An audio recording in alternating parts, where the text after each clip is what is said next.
Blues Matters, we have Rebecca Downs Hello. in the studio. Well, in this wonderful place. How are you doing? I'm all right, actually. I'm dressed for the cold because we left Birmingham in heavy snow and we're here. So, dressed for the cold. But I'm happy to be here. And are you looking forward to playing? Always. And it looked like a great vibe in the room, which is great. Hope that vibe stays all the way through the evening, Maybe as the drink flows, it gets even vibier, you know what I mean? I'm sure it will. You're a stalwart on stage. You make the stage yours. I mean, how do you manage that? Well, I don't know, maybe it's just because when you're with people that you love as well, the band on stage, playing the music that you love, how can you not really? Do you know what I mean? It's what you're there to do, and it's kind of just in your heart. And as soon as there's a crowd in front of you, we've all got loads of egos. We just want to perform, don't we? Well, this is it. Are you playing a lot of songs from the new album? We are, yeah. So it's sort of newish sort of set, and I'm really enjoying. I know the lads are as well playing the new songs and strutting them out. So yeah, hopefully they'll enjoy them. How do you feel when an album is released? When it's finally out there? Scared. Number one, scared before people sort of start reacting, because you love it, because you wouldn't have released it otherwise, hopefully. But, and the songs mean so much, but then you just hope that transcends to who's listening. But it's not really, I mean, reviews and good reviews are great, obviously, but it's more, there's the Facebook group of people, and it's when they start coming back saying, I really like this track and I really like that one. And that's when my shoulders start to go down. I'll start to relax a little bit, because, I mean, those are the people, the hardcore people that follow us around, and it means so much to us that they like it.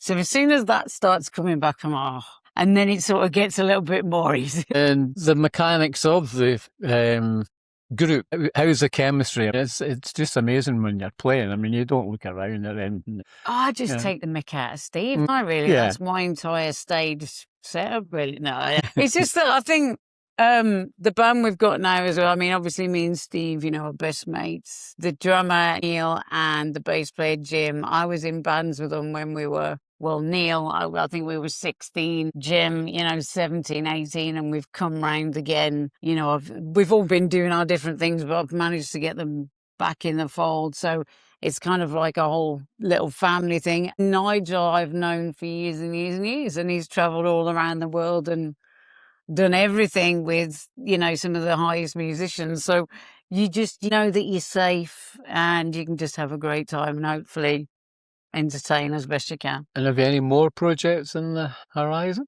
Any more projects? I mean, there's always things going on, So we've got the tour coming up in February. So that's the sort of more northerny type tour. We do write for other people.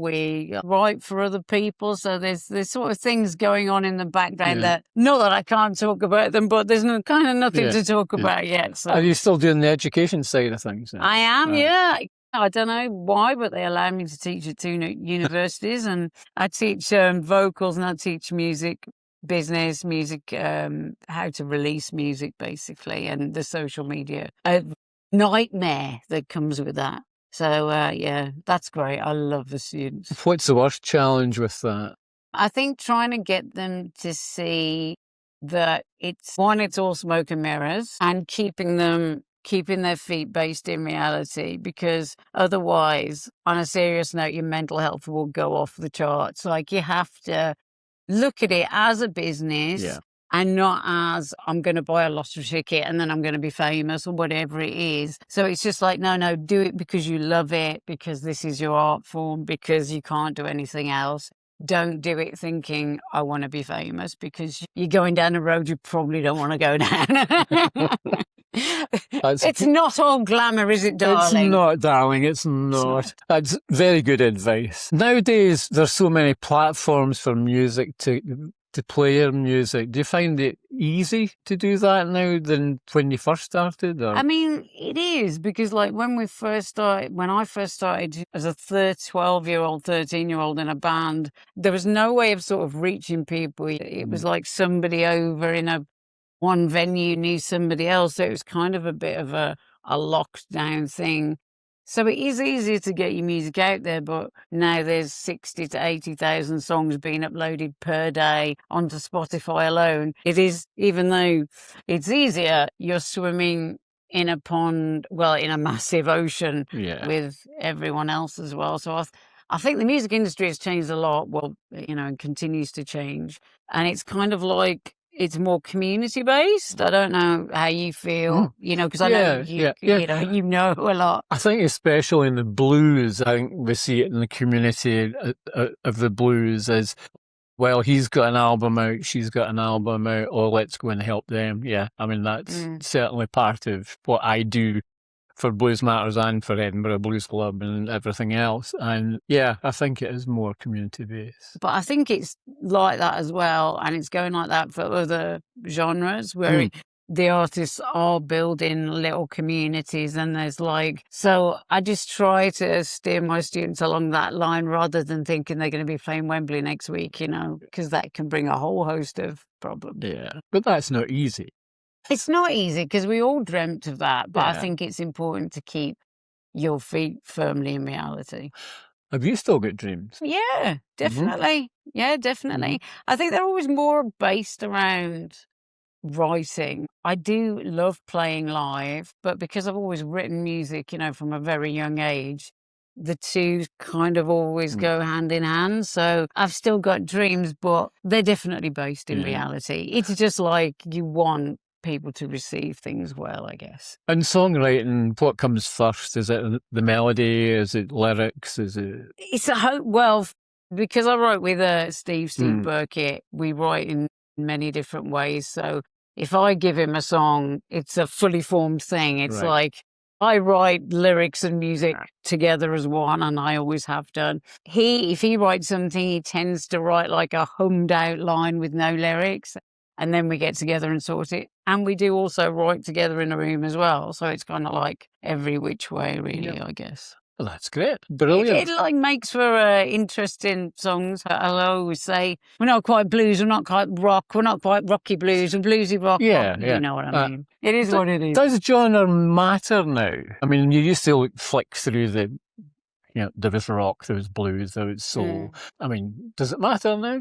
It matters in as much as,